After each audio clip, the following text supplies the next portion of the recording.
ফরিদপুর থেকে যুক্ত হচ্ছেন আমাদের সহকর্মী আরিফুজ্জামান হিমন আমাদেরকে জানাবেন যে সেখানে যে গুলি ছোড়া হয়েছে আসলে সেই ব্যক্তির বিষয়ে আসলে কিছু জানতে পেরেছে কিনা পুলিশ, আমাদেরকে জানাবেন।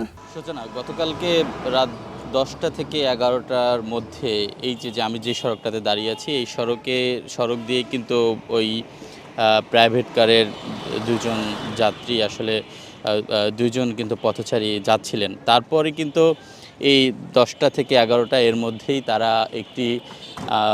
একটি টি স্টলে অর্থাৎ চায়ের দোকানে তারা চা খেয়ে যখন সেখান থেকে আসলে যাচ্ছিলেন তখন তাদের পার্কিং নিয়ে আসলে বাকবিতণ্ডা হয়। সেই বাকবিতণ্ডার পরপরই কিন্তু এক পর্যায়ে সেই গাড়ির যেই ড্রাইভার ছিল তিনি ক্ষিপ্ত হয়ে একটি আগ্নেয়াস্ত্র বের করে তখনই কয়েক রাউন্ড ফাঁকা গুলি ছোড়েন।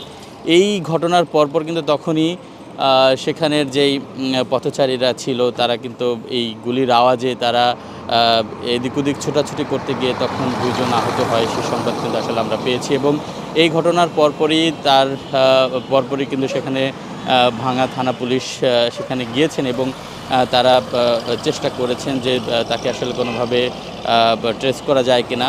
তবে ততক্ষণে কিন্তু সেই গাড়িটি অর্থাৎ প্রাইভেট কারটি নিয়ে কিন্তু ঘটনাস্থল ত্যাগ করেন সেই যুবক এবং তার সঙ্গে একজন নারীকেও আমরা দেখেছিলাম, যেটি আসলে ভাইরাল হয়েছে বিভিন্ন সামাজিক যোগাযোগ মাধ্যমে। এরপর আমরা পুলিশের কাছ থেকে জানতে চেয়েছিলাম যে তার ব্যাপারে কোনো কিছু আসলে জানা গিয়েছে কিনা। তবে পুলিশ আমাদেরকে যেটা জানিয়েছেন যে সেই গাড়িটির ব্যাপারে তারা বিআরটি এর সাথে কথা বলছে এবং তারা আরেকটা বিষয় আমাদেরকে জানিয়েছেন যে গাড়িটির যে নাম্বার প্লেটটি ছিল সেই নাম্বার প্লেটটির একটি সংখ্যা অস্পষ্ট ছিল। তবে তারা চেষ্টা করছেন গাড়িটির আসলে কার সেটি শনাক্ত করার ব্যাপারে। তবে স্থানীয়দের সাথে আমরা কথা বলে যেটা জেনেছি যে তিনি এই ঘটনার পরপরই কিন্তু তিনি বলছিলেন যে আমি গোপালগঞ্জের চেয়ারম্যানের ছেলে, এরকম একটা ভাষা কিন্তু তিনি আসলে বলছিলেন। এটি স্থানীয়রা আমাদেরকে জানিয়েছেন। এ পর্যন্ত এতটুকুই ছিল আমার কাছে সর্বশেষ খবর। সূচনা। হিমন, আপনাকে ধন্যবাদ।